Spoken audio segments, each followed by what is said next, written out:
बिस्मिल्लाहिर्रहमानिर्रहीम। नाज़रीन, आज मैं जिस टॉपिक पे बात करूँगा उस टॉपिक में बड़ी इंटरेस्टिंग चीज़ है। टॉपिक ये है कि इंसान अपनी हैबिट्स, अपनी आदत से पहचाना जाता है। अब ये कैसे, ये भी आपको समझाने के लिए हम एक मिसाल की तरफ चलेंगे। चलें, मिसाल हर दफ़ा मिसाल ही देते हैं, आज हम एक कहानी की तरफ चलते हैं।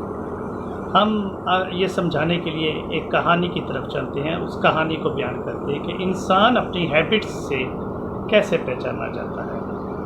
कहानी कुछ यूँ है, एक आदमी था, वो कहीं जंगल में खो गया। जंगल में जब वो खो गया तो वहाँ पर उसको मुख्तलिफ़ किस्म की मुश्किलात का सामना करना पड़ा। उसके पास पानी नहीं था, फूड नहीं था और रहने की जगह नहीं थी। काफ़ी मुश्किल टफ़ टाइम था। तो वो जंगल के अंदर चलते चलते उसको एक झोंपड़ी नज़र आई, झोंपड़ी नुमा एक हट नज़र आया और उसने वहाँ पर जाकर देखा तो एक बुज़ुर्ग वहाँ पर कोई इबादत कर रहे थे, बैठे थे। खैर, जब वो इबादत से फ़ारिग हुए तो उन्होंने पूछा आप कौन है। तो उसने कहा कि जी मैं एक ताजिर हूँ और मैं अपना रास्ता मेरा भूल गया हूँ और मेरा जो साजो सामान था वो भी लुट गया है और मैं बहुत ज़्यादा मुश्किल में हूँ। तो आप मुझे जो है इसके बारे में कोई खाना वगैरह या कोई ऐसी चीज़ दे। सामान वगैरह मेरा लुट गया तो अब मैं काफ़ी भूख लगी है, रिहाइश भी नहीं है, तो मुझे कुछ ऐसी मेरी हेल्प की जाए। बुज़ुर्ग ने कहा ठीक है, तुम आराम से बैठो, तुम्हें खाना और रिहाइश हर चीज़ मिलेगी। नाज़रीन, वो जो अजनबी शख्स था वहाँ पर आराम से बैठ गया। उसने थोड़ी देर बाद देखा बुज़ुर्ग एक थाली के अंदर खाना लेकर आए, उन्होंने उन्हें खाना सर्व किया। उस बंदे ने, अजनबी शख्स ने खाना खाया। खाना खाने के बाद वो बुज़ुर्ग जो थे वो दोबारा इबादत में मसरूफ़ हो गए। अब जब वो दोबारा इबादत में मसरूफ़ हो गए तो उस अजनबी आदमी को थोड़ी देर बाद प्यास महसूस हुई। तो उसने कहा कि चले मैं पानी पीता हूँ। जब उसने वो एक पानी का जो मशकीज़ा पड़ा होता है उसके अंदर देखा तो पानी मौजूद नहीं था। खैर, उस अजनबी शख्स ने ये सोचा कि ये बुज़ुर्ग तो इबादत में मसरूफ़ हैं, पता नहीं कितनी देर इबादत करेंगे, मैं अब प्यास लगी है, पानी बाहर से तलाश कर लाता हूँ। खैर, वो पानी तलाश करने बाहर निकल गया। उसमें नाज़रीन एक बड़ी इम्पॉर्टेंट बात ये थी कि उस पानी का जो रास्ता था सिर्फ़ उन बुज़ुर्ग को पता था या मुख्तलिफ़ जानवरों को, क्योंकि वो एक पानी जो था वो एक गार के अंदर सिर्फ उसका पानी का फ़्लो आ रहा था और कहीं पे भी पानी मौजूद नहीं था।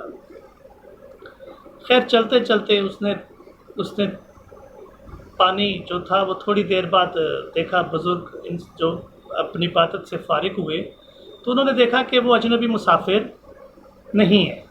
वो बड़े परेशान हुए। अभी वो यही सोच रहे थे कि वो अजनबी मुसाफिर जो है वो एक पानी का मशकीज़ा भरा हुआ और एक अपने साथ हिरन भी वो कांधे पे रखा हुआ ले आया। अब उन बुज़ुर्ग ने पूछा कि आप कहाँ गए थे। उसने कहा कि मैं पानी की तलाश में गया था, प्यास लगी थी, पानी लेने गया था। तो बुज़ुर्ग ने कहा कि ये आप पानी कहाँ से ले आए, क्योंकि पानी का रास्ता तो सिर्फ मुझे पता है या जानवरों को पता है, क्योंकि इस जंगल में पानी की और कोई ऐसी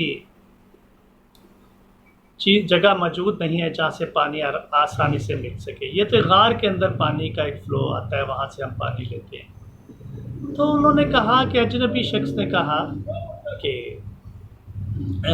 आपकी बात बिल्कुल ठीक है, मैं पानी की तलाश कर रहा था। इस दौरान मुझे एक हिरन नज़र आया, मैं हिरन के पीछे पीछे चल पड़ा, हिरन आगे आगे, हिरन मुझे उस गार तक ले गया और जाकर उसने वहाँ पे मैंने देखा वहाँ पर पानी का मशकीज़ा, वहाँ पर पानी का फ़्लो ऐसे चल रहा है। तो मैंने वहाँ से पानी भरा और साथ हिरन का शिकार करके आपके लिए लाया। اس پہ بزرگ نے کہا کہ جی آپ یہ بتائیں کہ آپ کون ہیں؟ آپ تاجر نہیں لگتے، آپ کسی سلطنت کے بادشاہ یا کوئی ایسے وزیر وغیرہ لگتے ہیں۔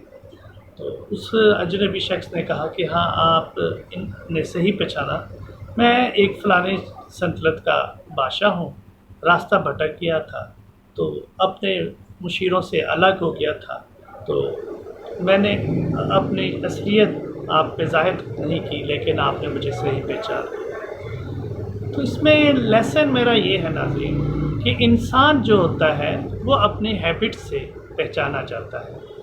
انسان کی جو پہچان جو ہے وہ اس کے ہیبٹ سے، اس کی جو کیا کہتے ہیں عادات ہوتی ہیں، ان سے وہ پتہ لگ جاتا ہے یہ انسان